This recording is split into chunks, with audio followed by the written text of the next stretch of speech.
Bienvenue à tous pour une nouvelle session. Welcome everyone to this new session of AI for the Planet, live from the BFM studios. Restez avec nous jusqu'à Stick with us until 7 tonight. We're going to continue these sessions en direct. continuously and live. This session is going to be very exciting. We're going to be talking about AI Est-ce vraiment une bonne idée? for the planet, to the rescue of the planet. Is this a good idea or not? And we have an exceptional guest with us tonight, Sylvain Duranton. Welcome. Donc Sylvain, tu es Sylvain, fondateur et you global are leader de BCG Senior Partner and Managing Director for BCG Gamma, vers le monde, sur les with sujets hundreds of BCG people Gamma. working around the world, working on That's right. IA solutions for BCG. Puisqu'on parle de l'IA pour la And we're Donc, un here to talk about AI impact, and you work at a planet-wide scale. Is there really an impact? Okay, well, I don't know if there's an impact on the climate, but AI can really help us to adapt and to reduce our emissions and to be more resilient against climate issues.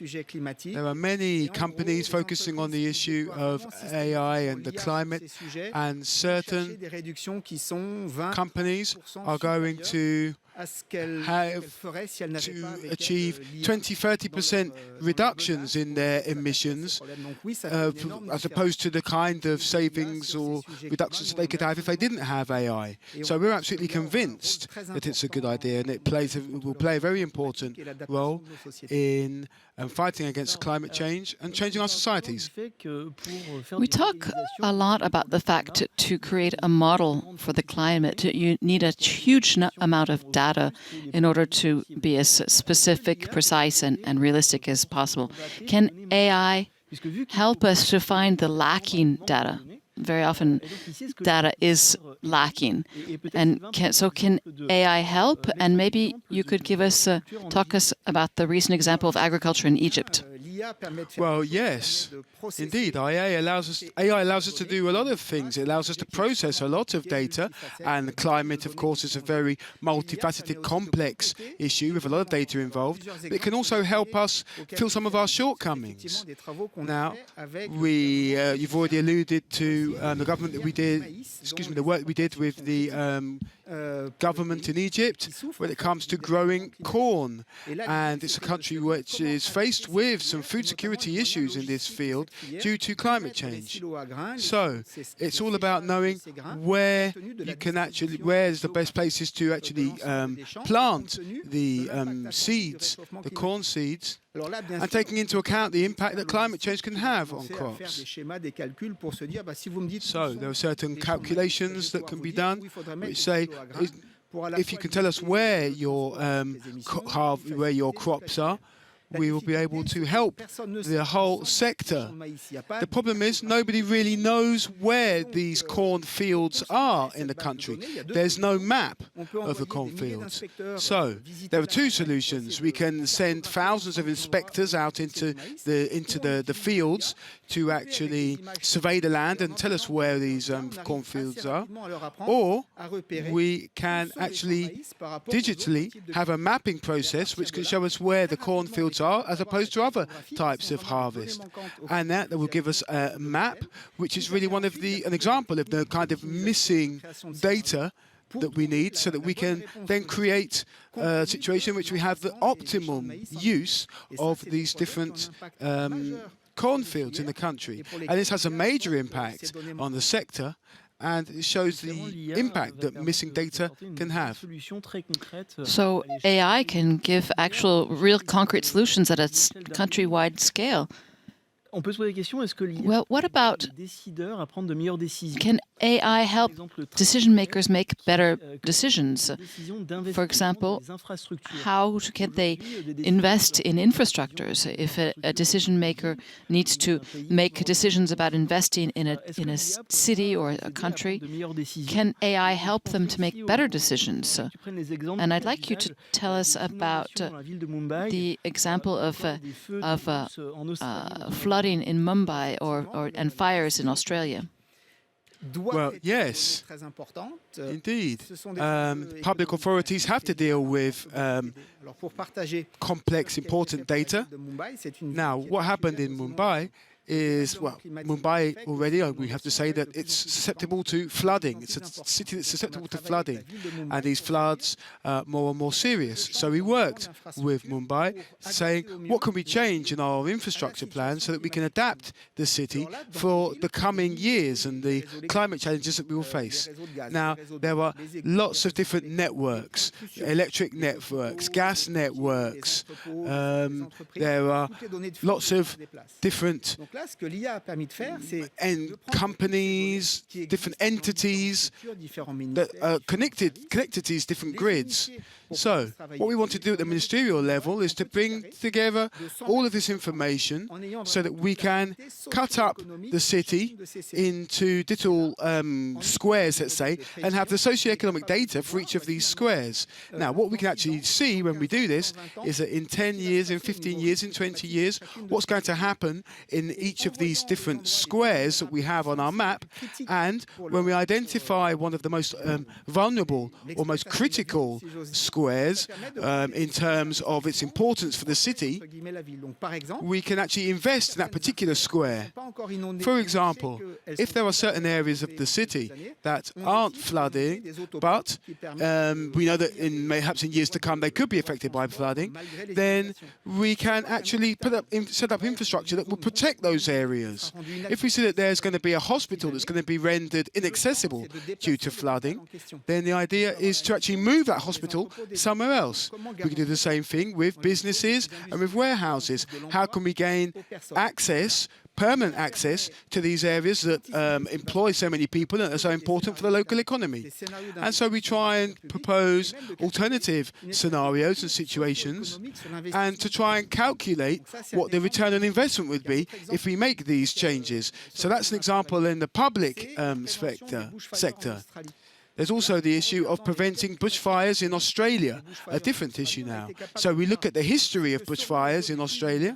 We are able to identify some of the most vulnerable zones, those most susceptible to bushfires, and then we can act with by creating, for example, firewalls or other kinds of physical infrastructure, but it can also be working with communities in the most vulnerable areas so that we can train people so they take the right kind of actions and have the equipment at their disposal when the fires actually do break out. So we can see that AI can help us to make decisions on the ground to react to different situations.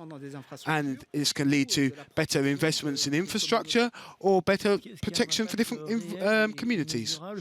And this has a real measurable impact. And here we're talking about protecting populations in 10, 30 years, thanks to making the right decisions today. So that's extremely important. Sylvain, let's go back to the question of companies. More and more companies want to reduce their carbon footprint. But the question is, how can you measure that reduction and how can you make sure that that measurement is reliable? Can AI help on that? Well, that's exactly the right question to ask, because we all know that there's an infatuation with reducing carbon footprints amongst companies. People are committed. They're very committed, right? Yes, commitments are being made left, right and centre. However, a lot of the time, people are making commitments to reduce something that they can't even measure, because there's this notion we've already mentioned of missing data, lacking data. But they often don't have this information linked to their providers or to their clients. So what am I really measuring is the question. There are climate experts that can help companies. They go into a factory, for example, and they try and say, okay, this is how much you are emitting in terms of carbon, in terms of number of tons. However, how can we do that in a very granular way, at a global level? And how can we do it to have the most up-to-date data every time we take the measurement? Because, for example, the steel that we're producing today, we say, okay, this is the steel that I produce today. This is how much it's polluting. But then if you say it comes from China, well, that changes everything. And so if in a few years' time you're producing the steel in a different way, then the data you had before is false. So we have to make sure that we have real-time data for companies. And that's when we create a kind of digital twin for the business. And we say, okay, where are all of the different parts of the chain, of your production chain, of your supply chain? And then we try and link the different links of the chain so that we can say that 1 kilometer of a lorry traveling, or a truck traveling 1 kilometer in this country, that's what it generates in terms of emissions, as opposed to in another country. And then we can give that to the company, all of this information that can show them the real emissions of this company. And we see that we can have some gaps sometimes between 30 or 50%. This gap that we see based on what the expert says and what our granular approach is. So here you're talking about the digital twin of a company. In the one of the previous roundtables, we talked about the digital twin for the planet. So this is definitely we're going in the right direction. I'd like to also look at the example that we mentioned regarding the fact that farmers could bring in additional revenue thanks to AI. Yes, it's always about measuring things. That's always what's important, because we have this idea of carbon capture right now. Farmers, depending on their practices, they are going to be able to store or capture more carbon in their soil, as opposed to when they engage in other practices. And if they have a particular label or certification for carbon capture, then this can actually lead to sometimes up to 20-30% more income for farmers. So they would be better aligned with the conservation. Yes, on the one hand, we are conserving our planet in a better way, and on the other hand, we're also generating more income for farmers. The question is, where is it worth trying or taking this bet on carbon capture? Because every year you have to show or prove that there is more and more carbon that has been captured in the soil in a particular area. Now, to identify the best carbon sinks, we can also encourage farmers to change their practices because it's in their interest to do so. But we also have to think about our approach, because it's extremely expensive if we're having to put probes into the soil to make these measurements. But if we already have a geological map or understanding of an area, then it's much easier to identify where the good carbon sinks are. So this can help in terms of the verification of those who are going to check that farmers are really changing their practices. And there we don't have to send all of these inspectors out into the field again to check. But it's a little bit like what I was speaking about with Egypt. We can do all of this with satellite images.